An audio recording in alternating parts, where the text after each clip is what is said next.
Well, hello there, beautiful internet people. Tonight, a different kind of review.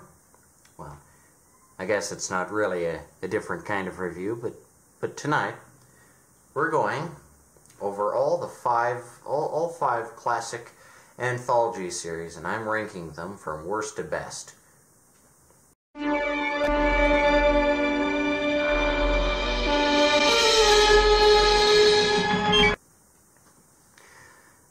Now in this list, we're not going to be including Black Mirror, because that Black Mirror is utter garbage, because a real good sci-fi anthology series will accept what it is and not, you know, it won't treat every new release, every new episode like a movie. Likewise, I won't be having the new Twilight Zone with Jordan Peele in here, because he has such a huge ego that he calls himself a master storyteller, and I can't imagine Rod Serling doing that. Not to say he's not a master storyteller, but if he said that, you know, CBS would chew him out, because there's nothing that, you know, you need to be humble as a science fiction author, because anyone can write sci-fi, including Rod Serling. Well, anyone except Jordan Peele. Anywho, let's start.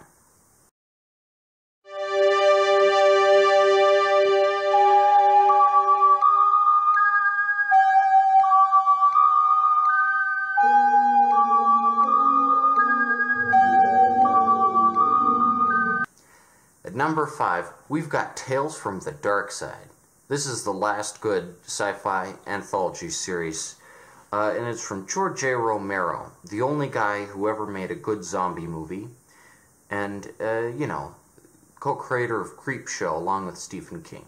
Very good stuff. I don't remember too many of these episodes.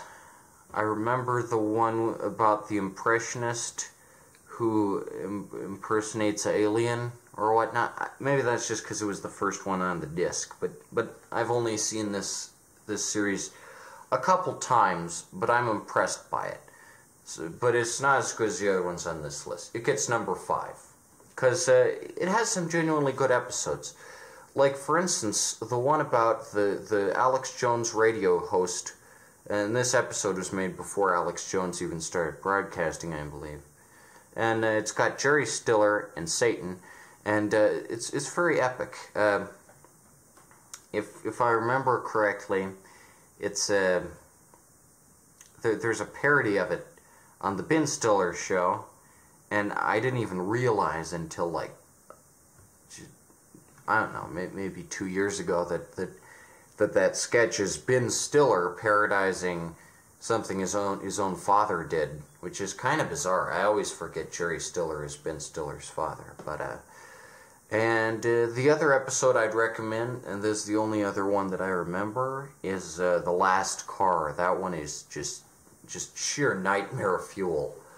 You gotta watch The Last Car. Yeah, so Tales from the Dark Side, very neat concept, is that there's a light side and then there's a dark side.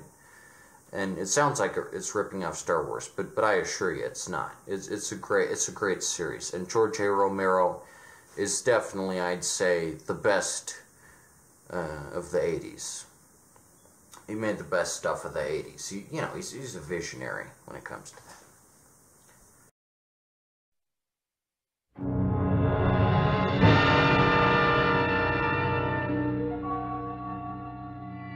There is nothing wrong with your television set. Do not attempt to adjust the picture. Alright. At number 4, we got The Outer Limits. I like The Outer Limits more than I like Tales from the Dark Side. Because it's a classic. Everyone, well, I mean, quite a few people remember the intro, as well as the Twilight Zone intro. You got, "We have taken control of your TV," and, you know, then curvy lines. You know, it's a cool intro. Even though it's not narrated by Rod Serling, and no one knows who that narrator fellow is, but yeah, you know, it's a good series. A lot of people say that they get episodes of Twilight Zone and Outer Limits confused. And this is even played up for effect. in the intro of Twilight Zone, the movie. And personally, I can't identify with that. Is they're actually very easy to tell apart. Outer Limits never has a twist or anything. It's always just some alien wants to come down and conquer Earth. That's pretty much all Outer Limits ever is. I'd say Twilight Zone is better at scripts and twists and, stories that you care about, whereas Outer Limits is better effects-wise. Not to say there aren't some great stories in it, but it's pretty good at effects. My personal recommendations would be the one with William Shatner, the pilot with the radio alien. You got the rocks that attach to your face, the town that was zapped up from Earth, and their car engines are empty, which I always get mixed up with Stopover from A Quiet Town for no reason, and the Tumbleweeds. The Tumbleweeds is very good. And of course, Harlan Ellison wrote two of Outer Limits, and of course those are pretty much the most philosophical or whatnot. Soldier and Demon with the Glass Hand. I don't remember them very well, but Harlan Ellison is always nice. You got oh yeah, also there's the one with the guy with 6 fingers. That one's pretty good. But like I said, Outer Limits is definitely lacking in story, quite a bit. And everyone says it has a connection to Star Trek. I don't really see it. William Shatner's in one of the episodes, but he was in Twilight Zone also. And he's better in Twilight Zone, because again, the scripts on Outer Limits are never very thought-provoking. So that's why it only gets number 4. But it's a very memorable cult series, and I think it certainly deserves as much attention as Twilight Zone. It's just a different sort of sci-fi. Twilight Zone is trippy and psychological, and Outer Limits is more just for, someone wants to see a UFO, or you want to see some neat aliens, go for it, Outer Limits is a short-lived series. It was only like 30 episodes or something, I believe. Or were there 2 seasons? I always forget. The production history on Outer Limits is very weird, but it gets number 4.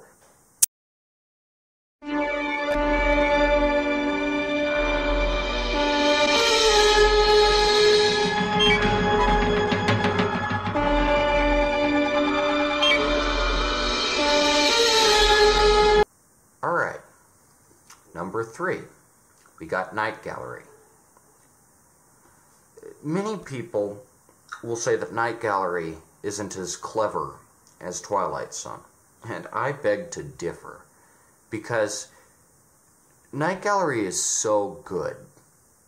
The only thing that separates it from Twilight Zone is that Twilight Zone is for the most part sci-fi, and Night Gallery is horror. And the fact of the matter is, I think Night Gallery is a wonderful follow-up to Twilight Zone. Rod Serling is shining it. Except during the psychic detective episodes, those are garbage. But for the most part, real Night Gallery, all the episodes of real Night Gallery without Mitchell or whatever his name is, they're all good. Like, I suppose except for the little short ones. The little short ones usually aren't very good. Like a Neighborhood Visit to the Neighborhood Blood Bank, or A Matter of Semantics, or Professor Peabody. But then you get some really good ones, like The Doll. The Doll is way creepier than Taki Tina. Way creepier. And you got Green Fingers. That one's amazing. You got Death on a Barge, which was written by Leonard Nimoy. And then you've got the one with the cat, which has Leonard Nimoy in it. And that's real neat. You got The Pilot with Roddy McDowall. That one, The Pilot with Roddy McDowall is great. Not the Joan Crawford part so much, but The Pilot with Roddy McDowall is really good. And you also got Jackie Slater, who Jordan Peele shamelessly ripped off and mixed together with the card from the 80s Twilight Zone reboot to create The Comedian, which I think is one of the most embarrassing things I've ever seen. I wish I could erase it from my memory because Jackie Slater is so much better. You know, I'd say every episode of Night Gallery is good, except the Caterpillar, which is complete trash. Never watched the Caterpillar.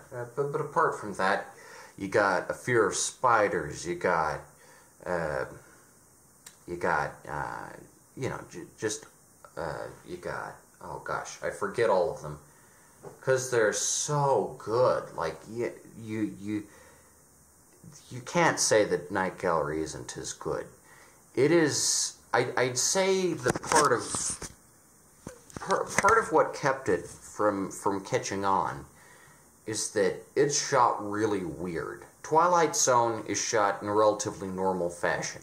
The cinematography is normal. You know, it looks like a normal TV show, but I think for Night Gallery, they really upped the trippiness, because it was the 70s. Rod's got the sideburns now, and he looks a little skinnier because he's been smoking too many cigarettes, and likewise, every episode is shot like a fever dream, which really adds to the eeriness of some of these episodes.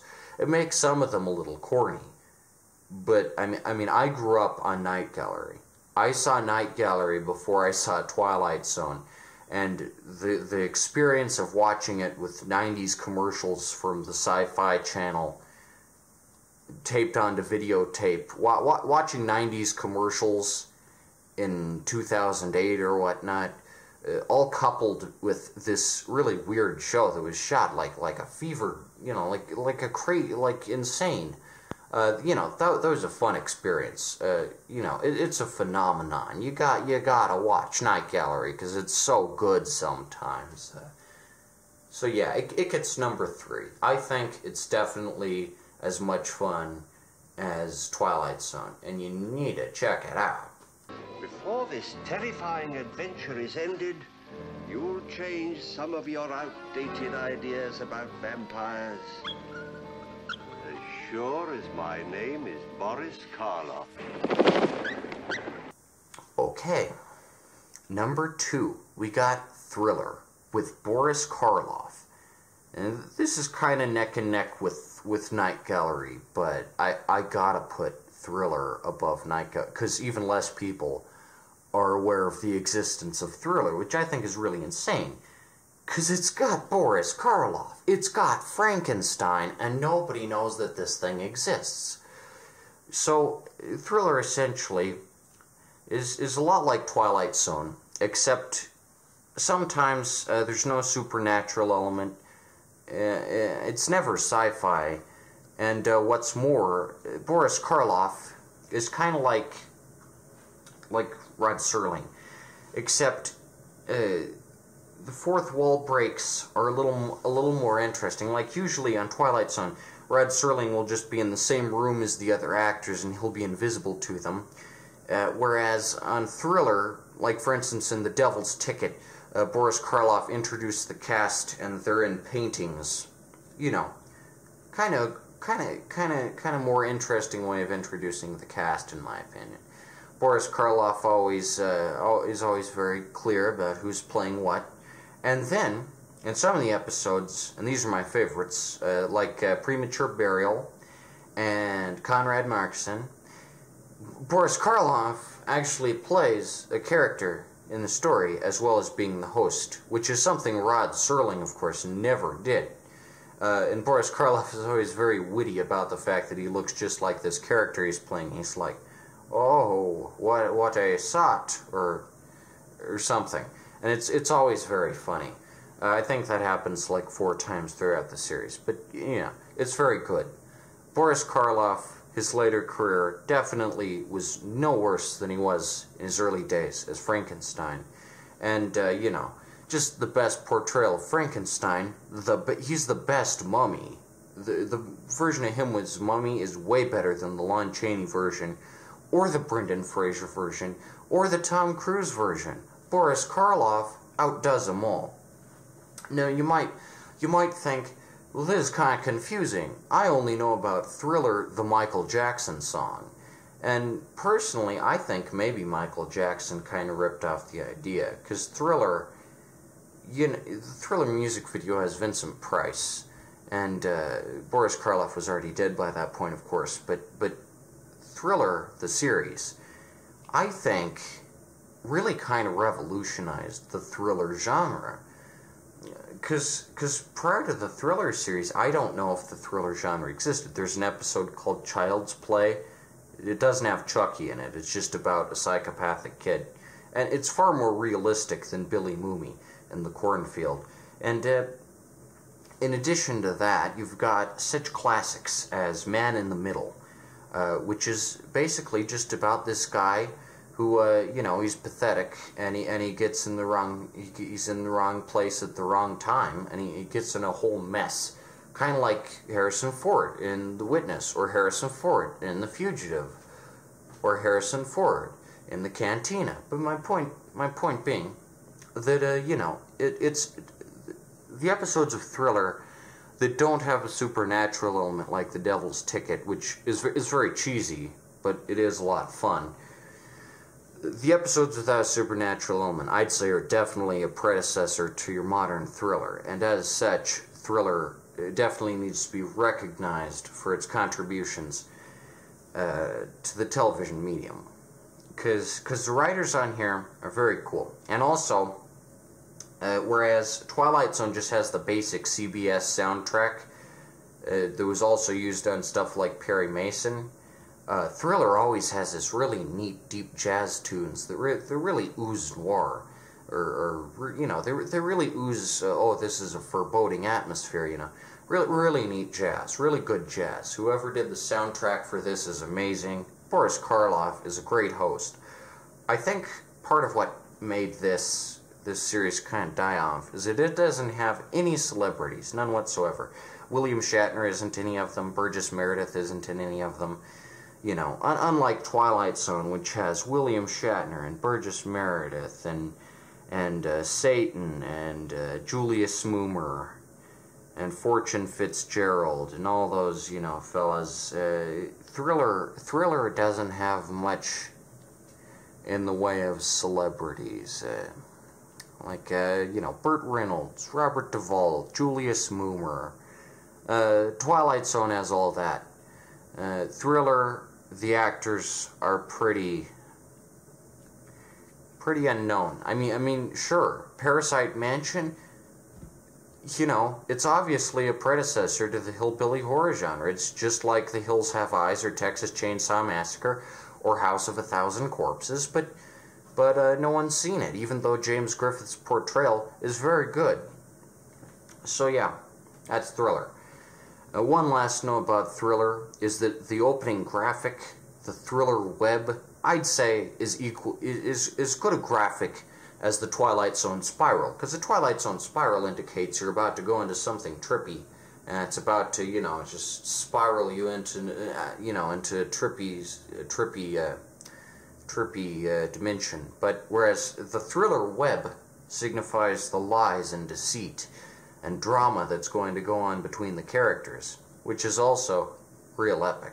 So yeah, Thriller, I give it 4 out of 5. That's why it's number 2 on the list.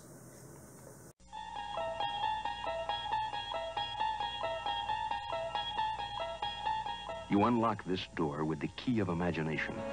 Beyond it is another dimension. A dimension of sound. A dimension of sight. A dimension of mind. Alright, you know what number 1 is. Number 1 is Twilight Zone. Of course it's Twilight Zone. Twilight Zone is so good. Except for the 10 episodes I mentioned on my 10 worst list and a few others, you can pretty much pick out any episode of Twilight Zone completely at random, and you'll have fun with it. Because Twilight Zone is always so good and deep and edgy. It's amazing for something produced in the 60s. Much better than any sci-fi today, because Black Mirror tries to be all topical and look, we've got technology. Every episode of The Twilight Zone is timeless. I hate to break it to you, but you don't need computers in your sci-fi show. You just need a good script. And that's what Black Mirror doesn't understand. I'll never watch Black Mirror. It looks like garbage. Twilight Zone has everything. It's got William Shatner. It's got Robert Duvall. It's got Burt Reynolds. It's got Burgess Meredith. It's got Jack Klugman. It's got Julius Moomer. And as a result, I gotta say, it's just so good. Except Julius Moomer. It was very annoying. But yeah, you can watch any episode of this, and it's pretty much guaranteed to be good. Except the 10 worst and a few others. This is a pretty good series for the most part. There are some instances of it ripping off urban legends, of course, but you know. I guess even Rod Serling had his off days. The same thing happens for some episodes of Alfred Hitchcock Presents. For the most part, though, the scripts are really good and edgy, and the only episodes I don't like are To Serve Man, that sort of thing. Nightmare at 20,000 Feet's really good. Burgess Meredith and his Apocalypse classes are really good. You got really deep episodes like One More Pallbearer, which is way better than The Shelter. Overall, I mean, in every episode of Twilight Zone, I could make an hour-long review about. That's how much this show has an impact on modern science fiction, and just science fiction in general. I mean, it's the best. It is so good, and every time I watch The Dummy or the Rival or I don't, they're all great. So yeah, Twilight Zone, the original, is so good. Twilight Zone with Jordan Peele, no thanks. Twilight Zone with what's his name, no thanks. Twilight Zone from the 80s, no. Twilight Zone from the 60s, F yes. Richard Matheson, Rod Serling, all these great writers, and Rod Serling is clearly very passionate about telling a great story that anyone can enjoy, and these episodes absolutely hold up 50 years later. I don't need Black Mirror. I don't need it. Get out of here, Black Mirror. I want to smash that Black Mirror and just, because it's boring compared to what Rod Serling and Richard Matheson and the rest of that magnificent writing team did, and all the great acting. Twilight Zone is absolutely 100% the top sci-fi anthology series. So that's about it. Hope you enjoyed the review. Hope it was very informative. And that'll be it. So yeah.